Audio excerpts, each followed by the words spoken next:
हाँ भाई साहब, तो देखिए, पिछले चैप्टर में हमने पढ़ा कि हमारा एटमॉस्फेयर पहले बना, ठीक है। और उस एटमॉस्फेयर के बनने के बाद बारिश हुई, यानी पृथ्वी पे जो पहली बारिश हुई, ठीक है। उसके बाद ओशियंस बने, और उस ओशियंस की वजह से जो वो मैग्मा था वो ठंडा होके हमारी पृथ्वी का क्रस्ट का रूप लिया, ठीक है। यानी हमारी अर्थ की पहली लेयर, यानी अर्थ का क्रस्ट तैयार हुआ। तो यानी कि जब हमारी पहली लेयर तैयार हुई तो और भी लेयर्स होंगी, ठीक है। यानी इस दौरान और भी लेयर्स बनी होंगी। अब वो 3 लेयर्स बनी थी उस दौरान पे, ठीक है, जिसे पहले हम कहते हैं क्रस्ट, ठीक है। और दूसरा होता है हमारा मेंटल, और तीसरा होता है हमारा कोर, ठीक है जी। ये तीनों चीज़ उसी टाइम पे बनी थी, फॉर्म करी थी, ठीक है।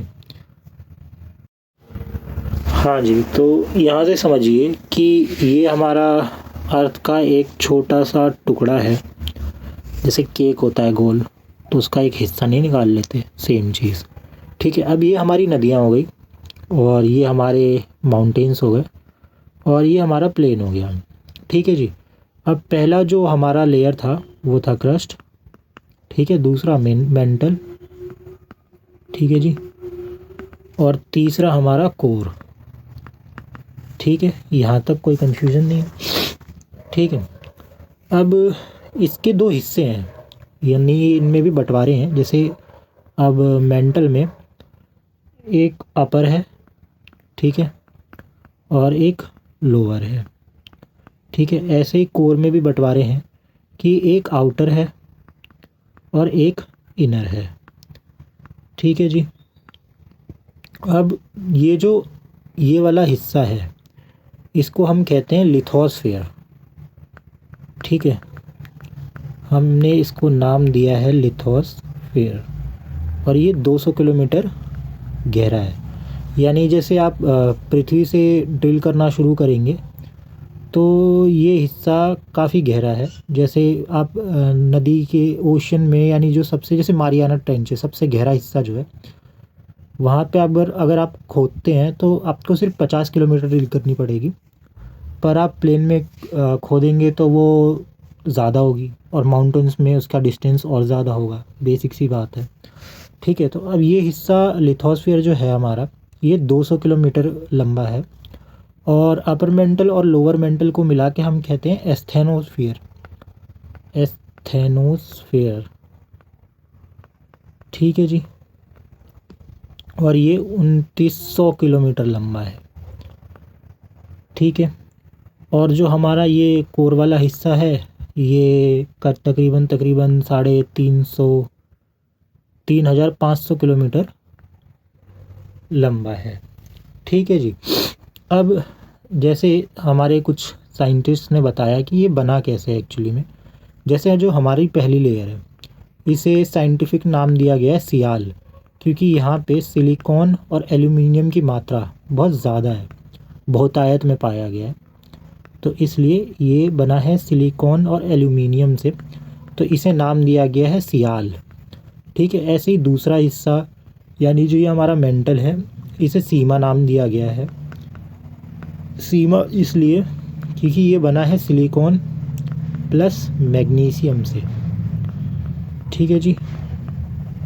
और ये तीसरा हिस्सा, इसे हमारा इम्पोर्टेंट हिस्सा कहा जाता है, इसे नाइफ कहा जाता है। नाइफ यानी निकल, CKLE, और Fe से आयरन होता है, ठीक है। इसलिए इसे नाइफ लेयर भी कहा जाता है, ठीक है। यहाँ तक समझ में आ गया। और अब इसका जो इनर वाला हिस्सा है, यानी ये वाला हिस्सा, ये प्रॉपरली धातु का बना हुआ है, जिसकी वजह से ना इसके जो मैग्नेटिक फील्ड्स हैं वो बहुत स्ट्रॉन्ग मैग्नेटिक फील्ड्स हैं, ठीक है। मतलब चुंबकीय ताकतें बहुत ज़्यादा हैं। इस वजह से इसके कुछ फ़ायदे हैं। जैसे क्या क्या फ़ायदे हैं, 3 फ़ायदे गिना देते हैं आपको। जैसे पहला कि हमारी ग्रेविटी में यही हिस्सा बहुत काम करता है, या एक तरह से कहें तो ग्रेविटी को कंट्रोल करता है। दूसरी चीज़, जितनी भी स्पेस से कॉस्मिक वेव्स या रेडिएशंस आती हैं, ठीक है, वो सब रोकने में यही इकलौती लेयर है जो मदद करती है। तीसरा कि जैसे हमारी ओजोन लेयर को या हमारे एटमॉस्फेयर को, या जब कोई एस्ट्रॉयड गिरता है तो वो जो जलता है वो भी कहीं ना कहीं इसी की मदद के ज़रिए होता है। मतलब समझिए, ऐसे समझिए कि एक पृथ्वी है, ठीक है, और ये इसका कोर का हिस्सा ना एक चुंबकीय बॉर्डर सा बनाता है चारों तरफ, ठीक है, जिससे कोई भी कॉस्मिक रेज, गामा रेज या जो भी सन की हीट वेव्स जो खतरनाक वाली हैं वो बाहर डिफ्लेक्ट हो जाती हैं। ठीक है जी। अब ये वाला जो हिस्सा है हमारा, ठीक है, यहाँ पे ज़्यादातर क्या पाए जाते हैं, हमारे न्यूक्लियर गीज़र्स। न्यूक्लियर गीज़र्स यानी एक तरह से जहाँ पे आपके क्रिस्टल्स या पेट्रोल, या पेट्रोल तो नहीं, मतलब जो बहुत हैवी क्वालिटी के धातु होते हैं, ठीक है, जो ईज़िली हमें नहीं मिलते, जैसे प्लेटिनम वगैरह, प्लूटोनियम वगैरह, ठीक है, तो ये यहाँ पे मेड होते हैं, यानी ये हिस्सा आपके न्यूक्लियर गीज़र्स का है।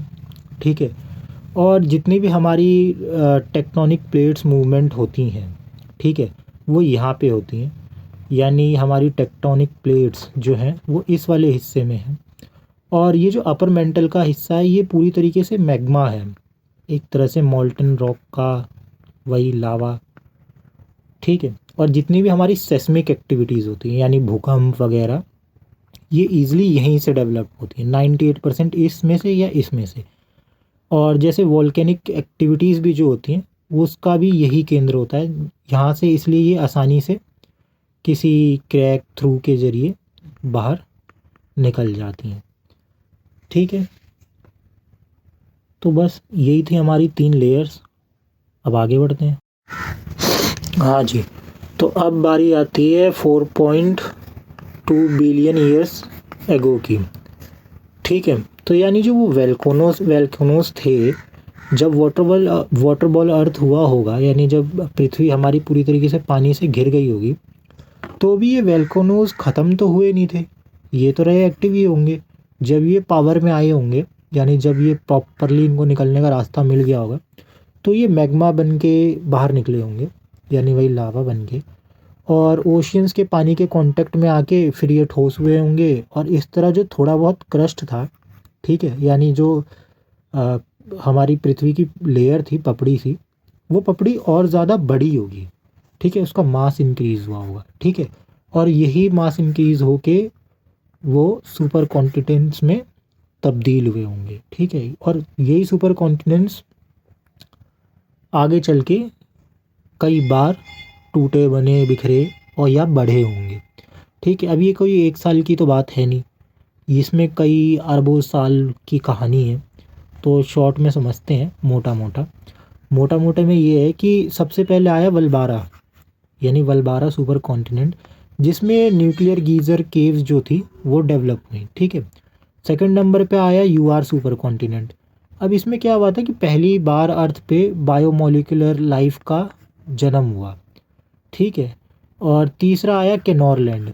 केनोरलैंड में क्या हुआ, जो भी प्रोटोलाइफ मॉलिक्यूल्स थे, ठीक है, यानी ये जो बायोमोलिकुलर लाइफ थी, ये म्यूटेट होके या ट्रांसफॉर्म होके प्रोटोलाइफ मॉलिक्यूल्स में तब्दील हो गई होंगी। ठीक है, फिर चौथा आया न्यूना सुपर कॉन्टिनेंट, और जिसमें स्नोबॉल अर्थ, यानी पूरी पृथ्वी जैसे पानी से, मतलब टेम्परेचर इतना डाउन हो गया एक वक्त पे आके कि जो पृथ्वी पानी से थी भरी हुई वो पूरा बर्फ़ के गोले में तब्दील हो गई। ठीक है, तो इसे स्नोबॉल अर्थ भी कहा जाता है, जो न्यूना सुपर कॉन्टिनेंट के दौरान आइस एज आई थी। फिर 5वें नंबर पे आया रोडिनिया सुपर कॉन्टिनेंट। अब इस टाइम पे कैम्ब्रियन एक्सप्लोजन हुआ था। ठीक है, ये बहुत फेमस है।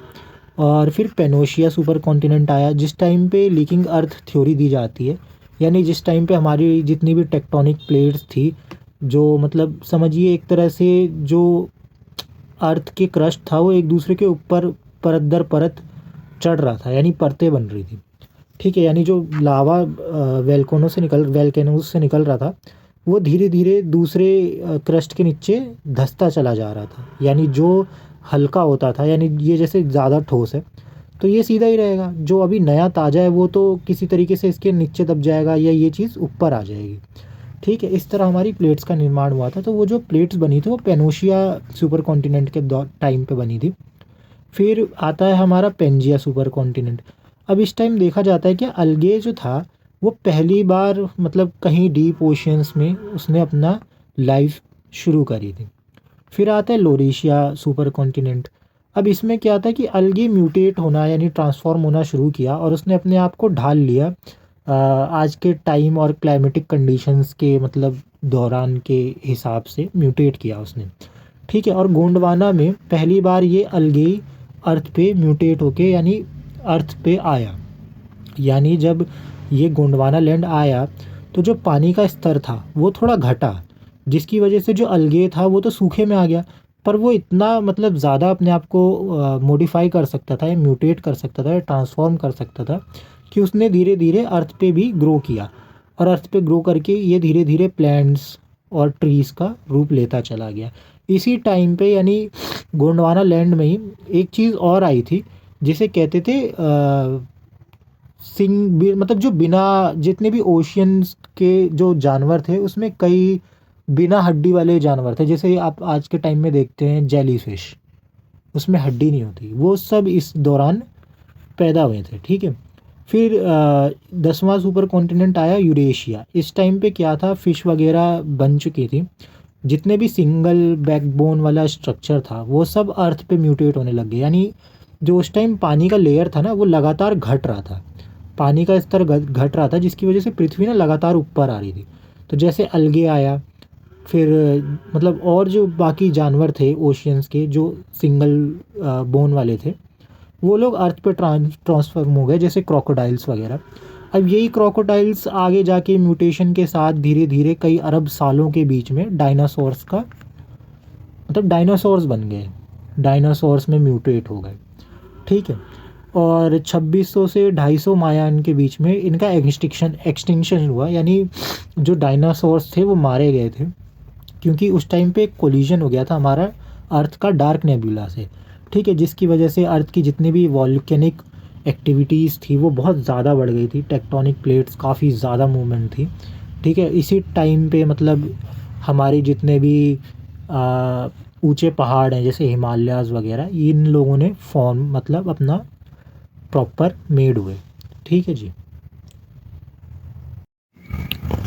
हाँ जी, तो अब देखिए यहाँ पे सीधी सादी कहानी घूम के आ जाती है हमारे टॉपिक पे, यानी कॉन्टिनेंटल ड्रिफ्ट हाइपोथेसिस पे। अब जैसे आप देखेंगे कि जो मैप है हमारा वर्ल्ड मैप, ठीक है, उसमें आप कभी देखेंगे तो कई कॉन्टिनेंट्स का जो लास्ट का हिस्सा है यानी छोर और दूसरे कॉन्टिनेंट का जो हिस्सा है वो दोनों एकदम एग्जैक्ट फिक्स मतलब फिट होंगे। जैसे कि फॉर एग्ज़ाम्पल के लिए अफ्रीका ले लीजिए और साउथ अमेरिका, अगर आप उन्हें जिग्सॉ पज़ल की तरह कनेक्ट करें एक दूसरे से तो वो एकदम मतलब सेम फिट होगा, ऐसा लगेगा ही नहीं कि कोई चीज़ की कमी है उनमें, जैसे वो एक ही पार्ट या एक ही हिस्से थे जो किसी तरीके से टेक्टोनिक प्लेट की मूवमेंट के जरिए एक दूसरे से अलग हो गए और धीरे धीरे अलग कॉन्टिनेंट्स बन गए। ठीक है, और वैसे देखा जाए तो इस थ्योरी के कुछ प्रूफ भी हैं कि जैसे टेक्टोनिक प्लेट्स तो आज भी मूव कर ही रही हैं। हमारी जो लैंड मास है वो कहीं ना कहीं कुछ में मूव करता है, हर साल मूव करता है। ठीक है, और आज भी मूव कर ही रहा है। ठीक है, अब इनके कुछ प्रूफ थे कि ये मूवमेंट हुई उस टाइम पे। तो जैसे पहला प्रूफ था कि जो फॉसिल्स थे, ठीक है, या जो रॉक्स थे या जो भी मिनरल्स इस कॉन्टिनेंट्स में पाए जा रहे थे जो एकदम सेम एग्जैक्ट फिट था उन कॉन्टिनेंट्स में, जैसे आप अफ्रीकन कॉन्टिनेंट में और साउथ अमेरिकन कॉन्टिनेंट में जब आप इनके फॉसिल्स की डेट और रॉक्स की डेट्स और मिनरल्स की मात्रा वगैरह या क्वालिटी वगैरह मिलाएंगे तो वो एकदम एग्जैक्ट सेम होगी। ठीक है, अब यही चीज़ पहली बार अब्राहम ऑर्टिलियस ने 1596 में कही थी। अब वो एक मैप बनाते थे, ठीक है, मैप मतलब वर्ल्ड का मैप उन्होंने ही बताया है, फादर ऑफ वर्ल्ड मैप भी उन्हें कहते हैं, ठीक है। तो अब ऑर्टिलियस ने यही बात कही थी कि ये जो कॉन्टिनेंट्स हैं ये एक दूसरे के हिस्से ही थे, ये किसी तरीके से अलग हो गए, ठीक है, टेक्टोनिक प्लेट्स मूवमेंट के या जो भी चीज़ें हुई हो, ठीक है। अब एल्फ्रेड वैगनर ने यही बात 1915 में कही, और कई सारे प्रूफ्स के साथ, जैसे फॉसिल्स, रॉक और मिनरल्स, जो भी इनकी डेटिंग वगैरह करके। तो यही थी कहानी।